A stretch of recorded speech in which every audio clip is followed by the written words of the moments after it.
இந்த வருஷம் எதுல முடிவெடுக்காம போறீங்களோ இல்லையோ தெரியல, ஒண்ணு முடிவெடுங்க. அவர் துதிகளின் மதிலே வாசம் செய்கிறவர் என்றால் நீ போடுற மேட் எதுவாக தான் இருக்கணும், பிரைசிங்காக தான் இருக்கணும். உண்மையோடு இந்த துதியை கையாண்ட ஒரு டாக்டரை பத்தி உங்களுக்கு ஒரு டெஸ்டிமனி சொல்ல போறேன்.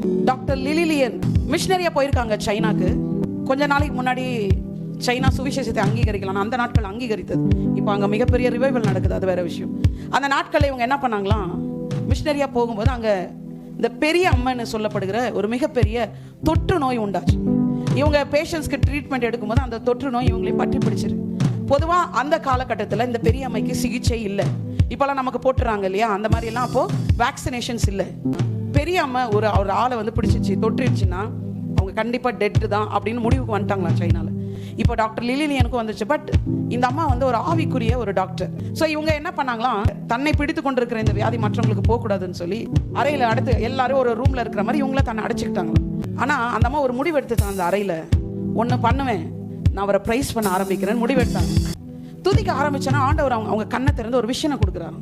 இந்த பக்கம் தராசுல பெரிய அம்மா வந்து இருக்கான், இந்த பக்கம் தராசுல பிரைசிங் இருக்கான். ஆனா இப்போ கரண்ட் சிச்சுவேஷன்ல லிலி இப்படிதான் கூப்பிட்டாரா, லிலி இப்போ உங்க லைஃப்ல இது மேலோங்கி இருக்கு, பிரைசிங் கீழே இருக்கு.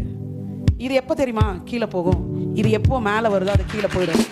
ஆஹா கிடைச்சிச்சுடா ட்ரீட்மெண்ட்னு சொல்லி இந்த அம்மா நைட் அண்ட் டே வர்ஷிப் எங்க ட்ரீட்மெண்ட் கிடைச்சிச்சு.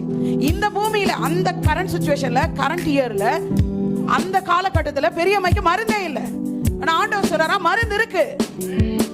I have the treatment, I have the tablet.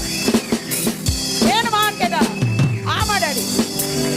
அப்ப இத கீழே இறக்கி இத வெயிட்ட தூக்கி மேலே ஏத்துனாராம். அந்த அம்மா டே நைட்டா வர்ஷிப் பண்ணிட்டே இருந்துச்சு. அங்க வெளியே இருக்கிறவங்களை பார்த்து சாக போகுதுன்னு அந்த அம்மாக்கு கடைசி காலத்துல கடவுளை கூப்பிட்டு இருக்குன்னு நினைச்சாங்க. நாள் போகுதான். ஒரு நாள் திரும்ப ஒரு விஷயம் வந்துச்சான்.